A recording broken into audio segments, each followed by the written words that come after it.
ओम नमः शिवाय मित्रों, जय माँ काली। शिव शक्ति महिमा चैनल पर आप सभी का स्वागत है। तो देखिए, सवारी तो बहुत लोग को आती है। बहुत सारे लोग कमेंट करते हैं कि सवारी आती है पर बात नहीं करती, चुपचाप रहती है, या सवारी आती है तो आँख में आंसू तो होते हैं, बदन में कपकपाहट भी होती है, यानी शरीर आपका वाइब्रेट भी होता है। ऐसा लगता है कि कुछ घूम रहा है, ऐसा है, आपको ऐसा महसूस होता है कि कोई सकारात्मक ऊर्जा है। देखिए, नकारात्मक ऊर्जा क्या होती है और सकारात्मक ऊर्जा क्या होती है, इसके ऊपर मैंने वीडियो बनाया है, जिसमें मैंने बताया कि माँ काली के जागृत होने के संकेत क्या हैं। तो उसमें मैंने इस पर भी थोड़ी सी चर्चा की है कि आप कैसे पहचानें नकारात्मक ऊर्जा क्या है या सकारात्मक दिव्य ऊर्जा क्या है, कैसे पहचान सकते हैं। तो आप उसके माध्यम से आप जान सकते हैं। यदि आप ज़्यादा जानकारी लेना चाहते हैं तो आप उस वीडियो पे जा सकते हैं, लिंक मैं डाल दूँगी।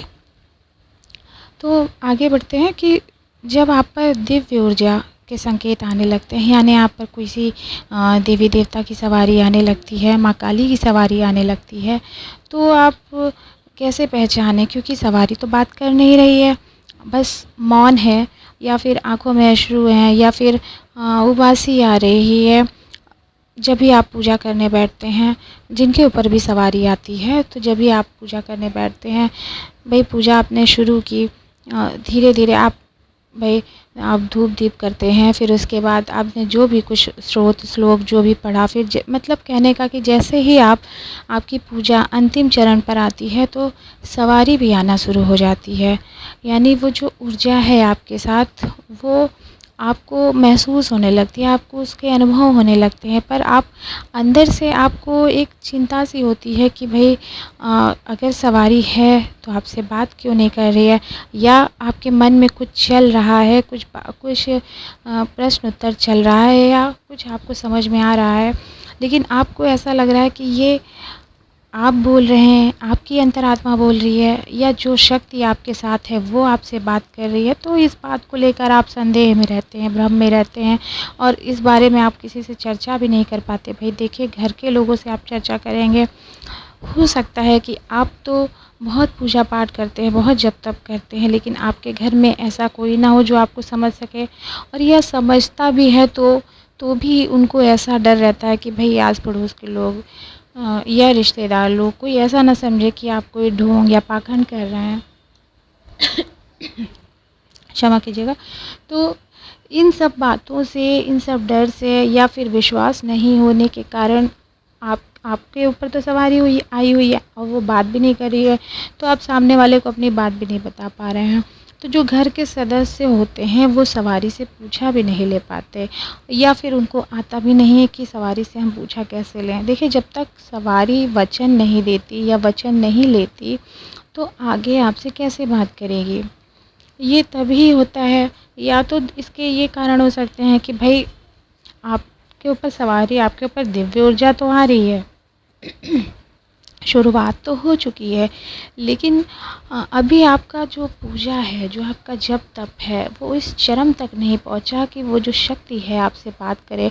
हो सकता है कभी कभी किसी के साथ ऐसा भी होता है कि उनके पिछले जो जन्म के कर्म होते हैं, तो उनकी वजह से भी आपके ऊपर दिव्य ऊर्जा का हाथ होता है, आपके ऊपर शक्ति का हाथ होता है, आपकी सुरक्षा के लिए आपकी पूजा तब सब खुश होकर, प्रसन्न होकर वो आ जाती हैं, पर आपसे बात नहीं कर रही होती हैं।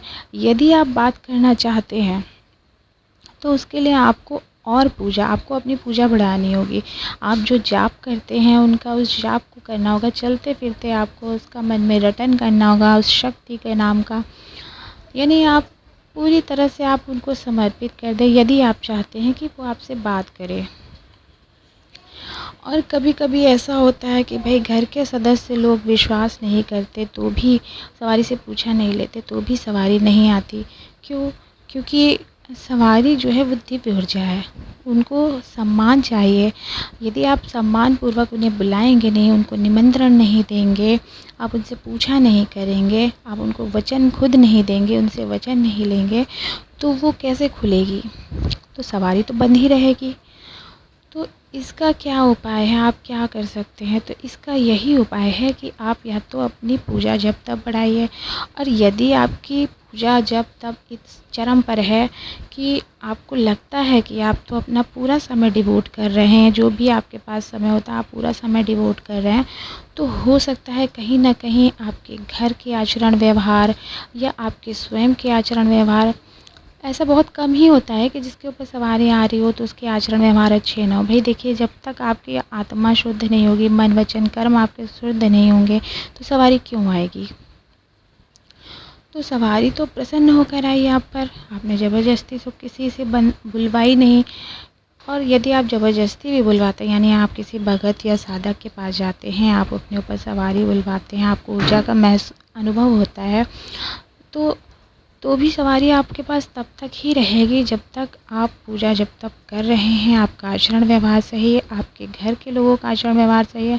यानी सावधानी हटी और दुर्घटना घटी। कहने का मतलब कि यदि आपने थोड़ी सी भी चूक करी, क्योंकि ये दिव्य शक्तियाँ हैं, इन्हें शुद्धता चाहिए, आचरण व्यवहार शुद्ध चाहिए। आप मन वचन से आप मन में क्या सोच रहे हैं तो वो तक उनको शुद्ध चाहिए।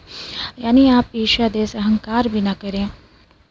ठीक है, आप बहुत पूजा पाठ करते हैं लेकिन आप निंदा बुराई में रहते हैं, तो इस तरह से क्या होता है, शक्ति आपको एहसास करवाएगी कि आप गलत मार्गदर्शन, आप गलत दिशा में जा रहे हैं, आपका मार्गदर्शन करेगी।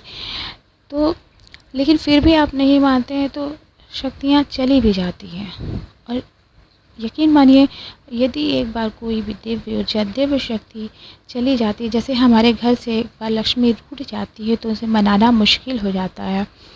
तो बहुत तरीके हथकंडे हम अपनाते हैं, बहुत सारे श्लोक स्रोत पढ़ते हैं, लेकिन कहीं कुछ बहुत उपाय करते हैं लेकिन नहीं होता, हम बहुत परेशान हो जाते हैं। तो इसी प्रकार दिव्य शक्तियाँ होती हैं, ये तो आप पर प्रसन्न होकर आई हैं, आप उनका सम्मान ही नहीं कर पा रहे हैं, आप उनको जो चाहिए आप उनको नहीं दे पा रहे हैं।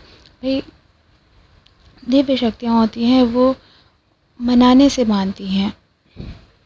तो जब दिव्य शक्तियाँ जब एक बार आपके घर से चली जाती हैं, आपके ऊपर से चली जाती हैं, आपके ऊपर से अपना हाथ खींच लेती हैं, तो फिर वो दोबारा नहीं आती। ये आपके पिछले जन्म के कर्म होते हैं, इस जन्म के जो जप तप होते हैं, इस वजह से सवारी आती है।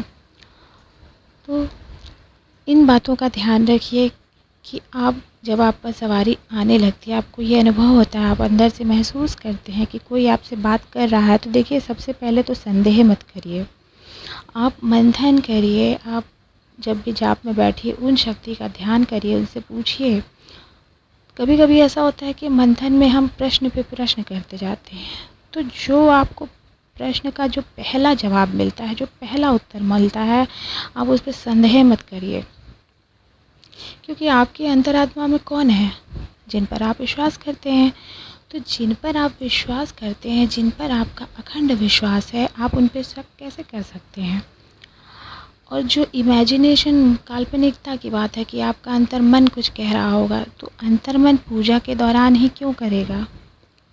अंतर्मन आपका अवचेत अवस्था में करेगा, जब आप सो रहे हो, निद्रा में हो, स्वप्न में हो।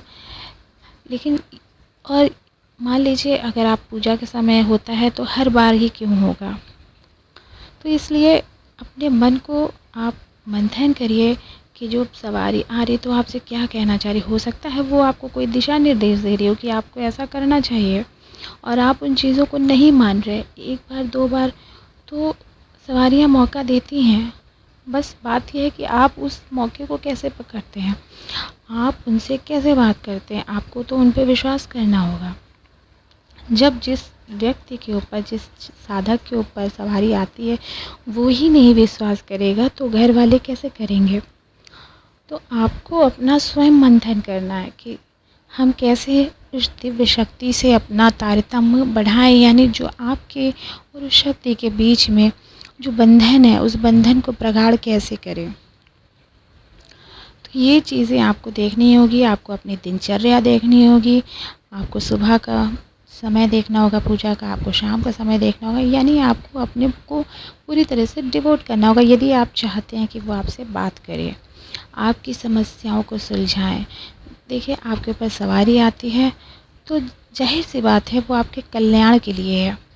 लेकिन मान लीजिए जैसे माँ काली की ही सवारी आती है, तो माँ काली का जो तत्व है वो अग्नि तत्व है, यानी जिन पर भी माँ काली की सवारी आएगी तो उन उनके आचार व्यवहार में थोड़ा-सा अंतर रहता है और शक्तियों की अपेक्षा, क्योंकि वो अग्नि तत्व हैं, तो वो अग्नि तत्व का कुछ अंश भी आपके अंदर आया, उनकी ऊर्जा का कुछ भी अंश आया आपके अंदर, तो ज़ाहिर-सी बात है वो अग्नि आपके अंदर भी आएगी।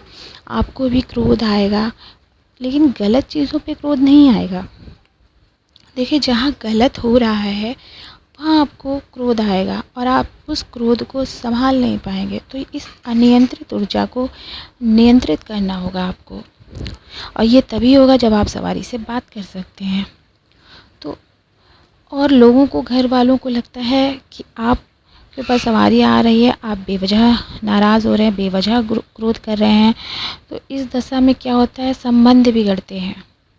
या तो आपके और सवारी के संबंध बिगड़ेंगे या आपके और आपके घर वालों के संबंध बिगड़ेंगे।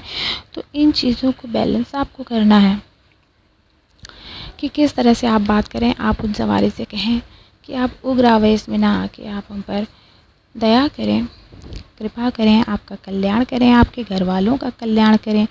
आप उनको अपने आप को उनको समर्पित कीजिए। तो देखिए सवारी ही है, दिव्य शक्तियाँ हैं, वो मानती हैं। भोग प्रसाद, उनका प्रिय भोग, उनकी प्रिय चीज़ें चढ़ाइए। जैसे छोटा बच्चा होता है, छोटी छोटी बातों पे रूठता है, मान जाता है।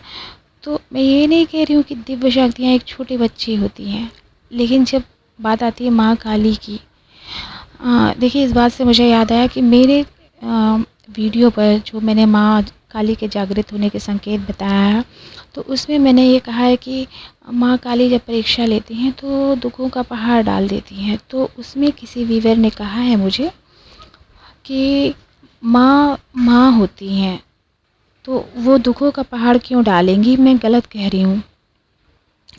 तो देखिए यदि आपको मेरी भाव से, मेरे कहने से आपकी भावना को आहत हुआ है तो क्षमा कीजिएगा, लेकिन आपने पूरी वीडियो नहीं सुनी। क्योंकि मैंने उस वीडियो में ये कहा है कि जिनकी परीक्षा माँ काली लेती हैं वो उन पर दुखों का पहाड़ डाल देती हैं। वो इसलिए करती हैं कि वो माँ काली हैं। पहले भी मैंने बताया कि वो अग्नि तत्व है। वो जैसे एक स्ट्रिक्ट माँ होती है, जैसे आपके परिवार में कभी क्या होता है कि एक माँ होती है बहुत कोमल हृदय की होती है, और एक माँ होती है वो अपने बच्चों से कठोर होती हैं, कठोर बनती हैं, उनको मौका देती हैं कि आप अपने पैरों पे खड़े होइए। यही वो मौका माँ काली देती हैं, क्योंकि उनका तरीका अलग है, उनकी परीक्षा अलग है। वो एकदम ज़मीन तक ले आती हैं आपको और आपकी परख करती हैं, और यदि आप उस परख में पास हो गए तो वो आपको ज़मीन से आसमान पे बिठा देती हैं, है ना। तो आप गलत तरीके से मेरी चीज़ों को मत समझिए। यदि कोई डाउट होता है, कोई संदेह होता है मेरी बात पे कि मैंने कुछ गलत कहा है, आपने गलत महसूस किया है, तो प्लीज़ इस तरह से आप कमेंट मत करिए, मुझे आहत होता है। देखिए आप और हम इस वीडियो से जुड़े हैं क्योंकि आपके मन में भी शक्तियों के प्रति, माँ काली के प्रति एक विश्वास है। आप उनके उपासक हैं और मैं भी उनकी उपासक हूँ, तभी तो आप इस वीडियो तक आए हैं। तो हमारे बीच भेदभाव नहीं होना चाहिए। यदि आपको कुछ लगता है मैंने कुछ गलत कहा या फिर आपको कुछ जानना है, कुछ जानकारी लेनी है, तो आप मुझसे कमेंट बॉक्स में पूछ सकते हैं। पर्सनली मुझे व्हाट्सएप कर सकते हैं। मेंबरशिप ज्वाइन करिए। मेंबरशिप ज्वाइन करेंगे तो मैं आगे भी मेंबर्स के लिए भी अलग से वीडियो बनाऊंगी। उनकी जो पर्सनल लाइफ है, वो क्या चाहते हैं, उनकी क्या समस्या है, मैं उन पर भी वीडियो बनाऊंगी। लेकिन आप जैसे आप खुद अवसर चाहते हैं, तो हम भी अवसर चाहते हैं कि आप हमारी बातों को गलत ना समझें। जो कुछ है आप कमेंट बॉक्स में कहिए, जो सुझाव हो वो दीजिए। तो आज के लिए इतना ही। मिलते हैं एक नए वीडियो में नई जानकारी के साथ। यदि आप लोगों को कोई जानकारी या किसी और विषय पे जानना है कि उस बारे में, तो आप मुझे कमेंट बॉक्स में लिख सकते हैं। तब तक के लिए धन्यवाद। हर हर महादेव। जय महाकाली।